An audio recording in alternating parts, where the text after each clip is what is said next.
Hello and welcome to 21st Century Film Club. Today we will be reviewing Murder Mystery 2, which is on Netflix. So, Seamus, what did you think of the film? I had mixed thoughts about this film. I really quite liked the first film, Murder Mystery 1, but the sequel, I think overall it just disappointed me. I think it didn't have much of a reason for it to exist, and I think they should have maybe gone back to the writer's room.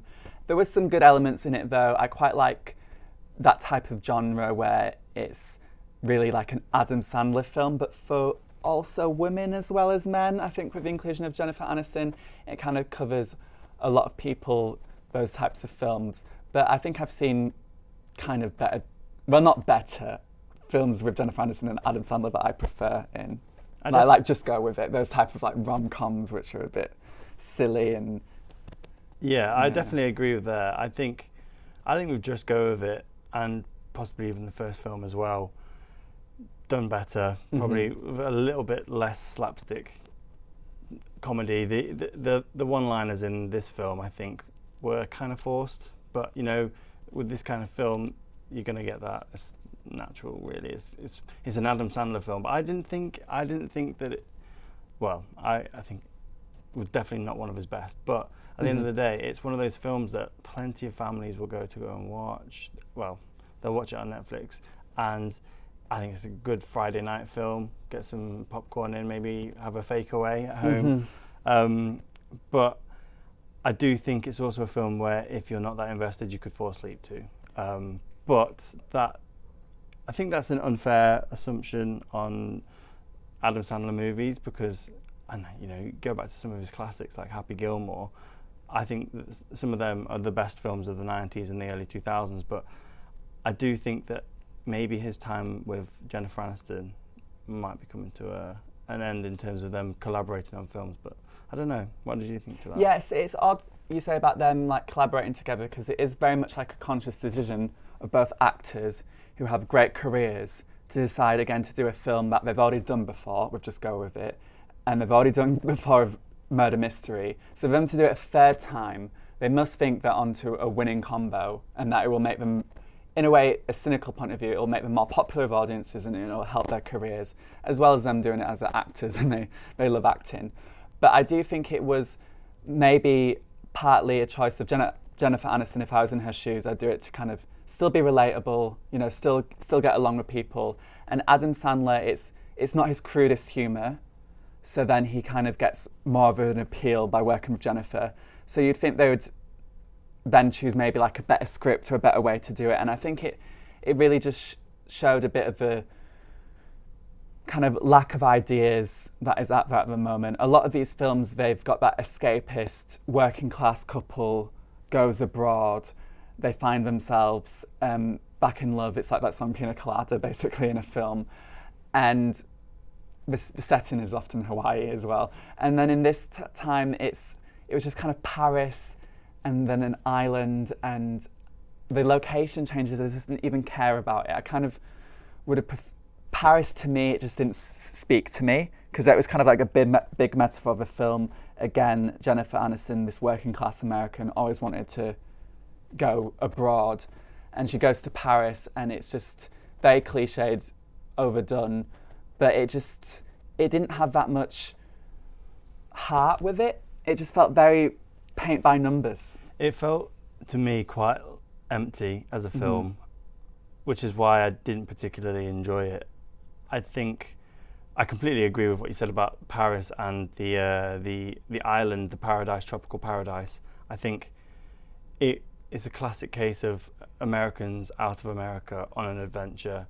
You know, the scenes when Adam Sandler is fumbling his French in the restaurant that they crashed their van into, the scenes when, you know, they're just so in awe of everything that seems to be outside of America. And then there's also the jokes. I think they do play with them being American quite well, because they have the English characters sort of like mocking them a little bit, saying, "Oh, stupid Americans." And I think they've not taken themselves too seriously in that respect. So maybe they've sort of realised that being the Americans out of America, they can look at the funny side of that. But yeah, as soon as you see an American film, American characters, and they're suddenly in Paris, and oh, the first shot, Arc de Triomphe. Oh, where's the final scene going to be? Obviously, it's the Eiffel Tower, and you're thinking, why? What? Yeah, no, why? It's just a bit of a not lazy writing, but it's writing that appeals to the audience who just wants to get away for a while, and that's why I think it can work. But at the end of the day, Paris isn't like that. I've been to Paris. You don't just spend time at the Arc de Triomphe. Like you spend London. most of the time on the subway. Yeah. It is very much like London, and I think maybe from a British point of view, that's why when I see Americans going to Hawaii, I almost prefer it because I've never been to America, and for me, Hawaii, like in Forgetting Sarah Marshall and other films like that, it's this heavenly place. So the island itself was not very developed. I think it was a film. Have you watched Knives Out 2? I haven't yet watched Knives Out 2. I've watched the first one. Because the second one is kind of similar, and I felt, oh, it's a coincidence that they both kind of come out. And when I mean similar in setting, not in quality or kind of plot. But it's an Agatha Christie, another twist on that. Yeah, exactly. And to me, the island was, I disliked Mark Strong's character in it so much, and I really think to myself, why would he do it? Surely he has enough money to kind of do this role again. It's like he's just playing up to audience expectations. I just hated it. This is what I also thought about the movie in general, was that it was A-listers just making money. Yeah. It was A-listers making money, easy money at that. I can't imagine it took them long to film. I can't imagine that they were putting too much thought into each scene going when they were recording. And I think that just knowing that once they put it out, it'll be a hit, just a general hit, that probably just makes sense to a lot of the main actors and actresses who are in it, because as soon as you've got Adam Sandler and Jennifer Aniston on the front cover of the Netflix little show reel, and you see, oh right, well I'm definitely picking that tonight, that's an easy watch, I know that everyone will probably like it, the money will roll in, and they'll think, okay, I don't have to think about it anymore, I don't really need to worry about it. And I think with Mark Strong's character is that he can really get sucked into being typecast, I think, but when it comes to this character, I think he just sort of embraced it a little bit. Not necessarily that he did a great job, but that he rested on his laurels and just said, you know what, I've done this before, I can do it again, and why not? These films, they always kind of play with stereotypes, and if they play with a stereotype and then you kind of enrich the person and then you see them fully well-rounded, that's a good thing. But I think in this film, there's several characters, including Nick, who was played by Adam Sandler, who just remained kind of stereotypes, and they tried to do like a little twist where he had actually read the book. And I kind of saw that coming straight away, that he was more egged on than the bumbling, failed police kind of detective that he's portrayed to be. Jennifer Aniston's character, I think what Jennifer Aniston is brilliant at, and I think it is probably her greatest talent above all, is she never, even in the worst films, she always seems fully like a human and fully dimensional. And I'm not saying that's like Oscar-worthy acting from someone, but a lot of actors, they just play it the one note, they play it like the lines they're reading. But she definitely felt like in this film and the previous film, more of a developed character. I think going back to the Murder Mystery 1, which I watched like 4 years ago now, is that I remember it kind of started out in this very soulless environment in New York, and they were kind of giving each other eggplant emojis, and they had a horrible kind of married life, and it was a stale marriage basically is what I'm getting at. And then in this film, they kind of started from a place where they tried to be underdogs again, and that's why they were struggling in their business. And it is that type of plot that is only enabled by them being underdogs. But I think what the first film did show was it's a nice way. She got swept up in a fantasy novel, so that's a woman's way of escaping as she reads literature. Yeah. And then the man is the one who also gets on board with the woman, and then their marriage blossoms again. But in this one, it didn't really have any progression really from here to there. They tried to fake it again. It was an hour and a half. Like, that's quite short for a film. And I think that the pace, the relentless pace of scenes moving from different place to different place, not much background story, not much explanation, not much depth, that because it was so fast that you didn't really get to know them as well as you do really in the first one, perhaps. I think when you see it that way, you understand what kind of film it is. I do think that the film is good for, I would say, older couples. I think so. For example, my parents are in business together, and being in business together as well as being married brings its own challenges. And I think that this film, aside from being, targeted to younger audiences, perhaps, I think is great for that as well, because it shows that you can work together. It's not a blueprint by any stretch of the imagination, but it shows that, if you do put your minds together to get things done, it's possible.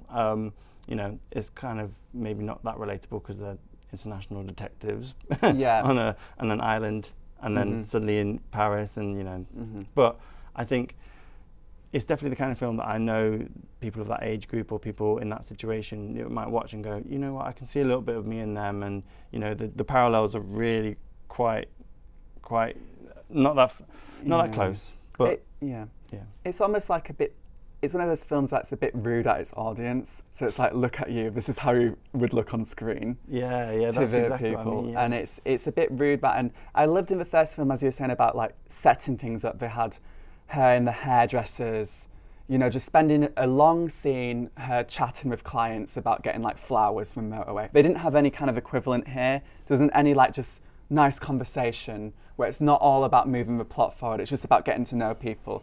It's that type of thing that they really should have thought of. Yeah, it was it was just the first, maybe it was the first or second scene in which they were in their bedroom and then they got the call from the Maharaja about going to the wedding.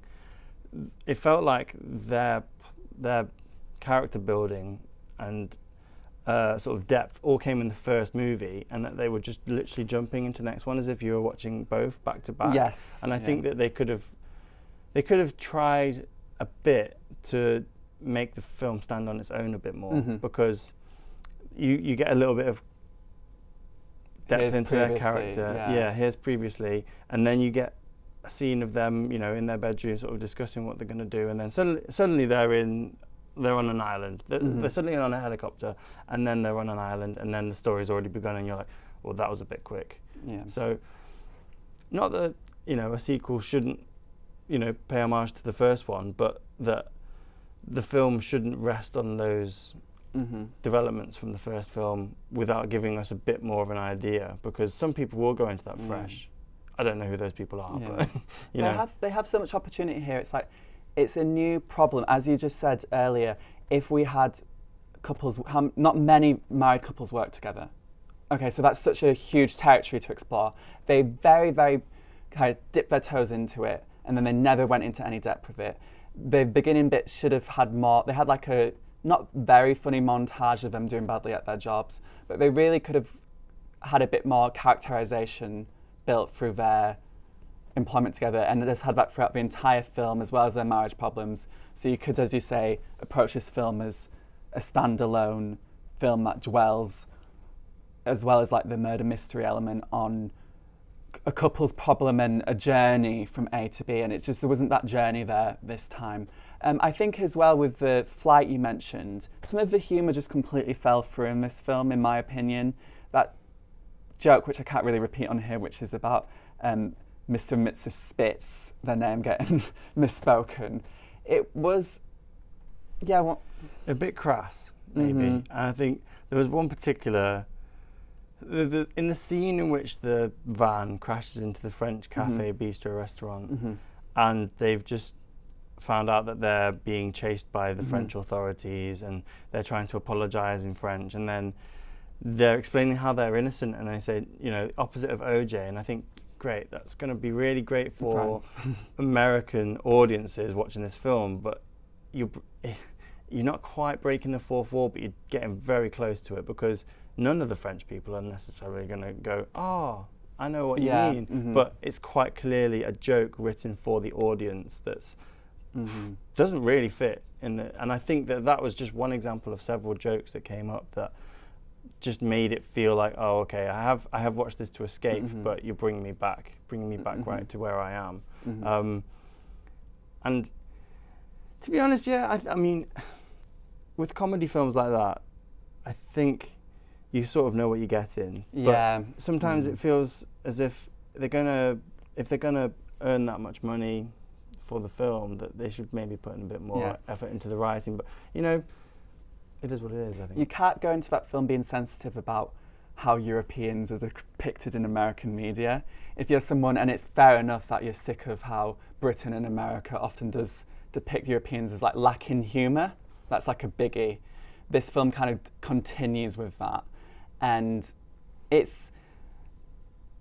think that's the key to a lot of Adam Sandler films, that you can't think about them too much and you can't actually get drawn into making criticism of them, especially a one he did with Drew Barrymore where they went to kind of Africa on holiday, and that was actually a 50 First Dates, was that? No, it was a different one. It was just one of those millions of films he's done.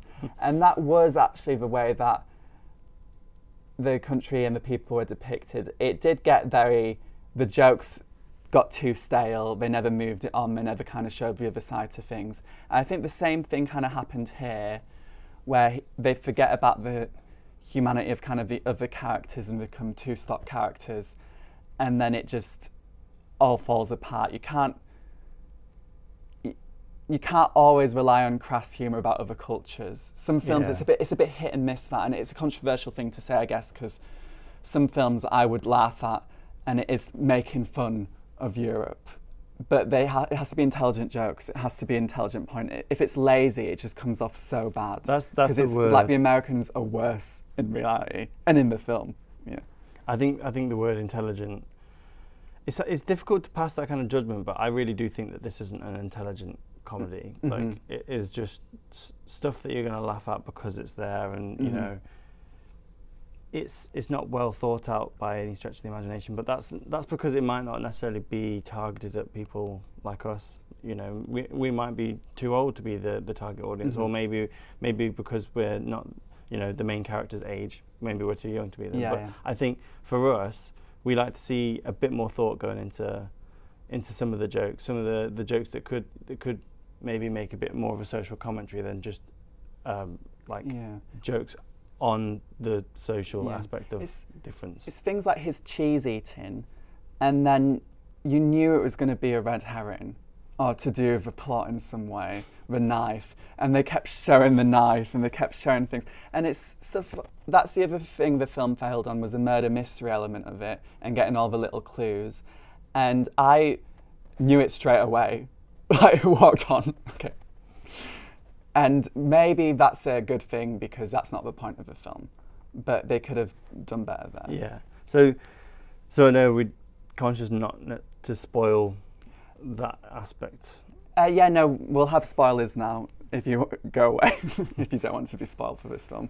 So it's the sister who is the culprit. I didn't actually see that at the start. But I wasn't invested enough to care either. I was aware that I was watching a murder mystery, quite literally a murder mystery, the film Murder Mystery 2. But I didn't really think, okay, I've got to think hard and long about this one. I've got to really put all my eggs in one basket and, you know, say it's going to be the sister, or it's going to be, you know, one of the different characters. Yeah. I think plot-wise, it was probably the right choice and it made sense. But having, you know, watched it again, I was like, oh, yeah, it kind of is obvious, but maybe you could have gone a bit more. Yeah, if you're just relaxed and chilling, you're totally not going to see it, but you want that bit of aha, or a bit just of excitement when you do find how it is, regardless if you're trying or not. And I think that her just kind of being very, very nicey to Audrey, it became very, very just, it kind of stood out, and then after that, the rest of it was kind of a wild goose chase around locations. Yeah, I think the action in the final few scenes was quite good. I quite enjoyed that. That was probably one of my favourite parts of the film. But knowing Mark Strong's character was not on their side, maybe about halfway to about 2/3 the way through. Yes. I think that then prepares you to realise that that's not the twist. Yeah, so that's what I mean. Yeah, that was the other thing. You could see how much of the film was left because I was like, it's not him. You see that part and you go, okay, well, you know, I'm on Netflix. I can see how much is left. Yeah. And you think, okay, so if that's not the twist, then what will be the twist? And it prepares you a little bit, and it doesn't ruin it by any means. But I think knowing that there's going to be a second twist, a sort of light twist, and then a full twist towards the end, you think, okay, who's written this? You know, I kind of wanted maybe the twists to be quite close together, so that you were expecting something and go, and then there's something else. But you know, it was just for an hour and a half film, it was terribly flimsy. They didn't really have anything like pulling it together. And it was a shame. I was looking forward to this film, which is very sad. I think with Just Go With It in film, that film worked better because it had more to say on like women and men, and they had like a makeover scene, and it was just more like fun and just kind of shallow things like that make it an entertaining film. Whereas this film, it didn't really even have that. It had the entertaining bit of this film was this really poorly constructed murder mystery that was a complete kind of joke. Vacuous almost. But with Just Go With It and other Adam Sandler films, at least they have kind of like Nicole Kidman's character being an awful cow, and that's a different side to her. Or they could have had an A-lister used in that way, where you just have a bit more humour and kind of emotional stakes rather than just the murder mystery, and seeing a different side of it. Everyone played exactly who they play. Adam Sandler like an idiot, Jennifer Aniston lovable and attractive, and Mark Strong is his character. It kind of never had fun with any of it. They could have done something like Tropic Thunder and done something like that. Yeah. So I can't remember. They don't have kids in the film, do they? No. Do you think there's ever going to be a third instalment, and do you think it might include some kids? No, I think this killed that. I think that this film did. Killed that hubs. I think the kids stuff. That's the thing. I think the first film, it was where a couple of things have gone stale. We don't have kids. We don't have our graduations to go to. Why are we still together? What's keeping us together apart from maybe the house or the flat? But with this film, they didn't have any new baby coming in. Like, that's Shrek 3, isn't it? Really, the plot of Shrek 3. And then this, it just had something completely dropped, them working together. It felt like a repeat almost. Yeah, it was just a complete repeat. If I were in the writing room, I would have suggested that they would have some kids, and that they may come on the adventure with them, and it could be a bit more of a family affair. But they've already done that with Just Go With It and other films. I think perhaps that's why they wanted to keep them as two single adults in the late 40s, maybe early 40s. I don't know. I feel like, to go very deep on this, I feel Adam Sandler's films often never have like a perfect nuclear family. It's like stepchildren blended, a different side to America. And I think that was kind of a similar with the Drew Barrymore film. It was about, two single parents with children, each other. And I think he does have interesting things to say when it's not about people who live the conventional life that we believe we're supposed to live. And they have a life that a lot of people would be jealous of, but it's the way society values having children as expected, and the amount of pressure, especially on women to have children. I think for a man it is still okay to be a bachelor and not have children. Yeah. I think it is in a way nice, but I completely get your point in that they needed something different in their lives, kind of going off. And in a soap, this is like soap writing, you'd have a baby that came from an embryo and it's frozen, and we actually have a child, shock horror, or a twin comes to visit, But with this, they could have gone soapish with this, actually. They could have had some twist happen in their life, like long lost relative, they lost all their money. Something that's drastic and dramatic and comedic. Not them having very, very minute problems and then being granted this wedding trip that would have cost how much money? You know, they weren't relatable. They tried to make them the underdogs, but they're not anymore. That was the point of the first film, really. So, yeah, I wouldn't have minded something silly happening to them if it meant the film was fun. Thank you for watching 21st Century Film Club.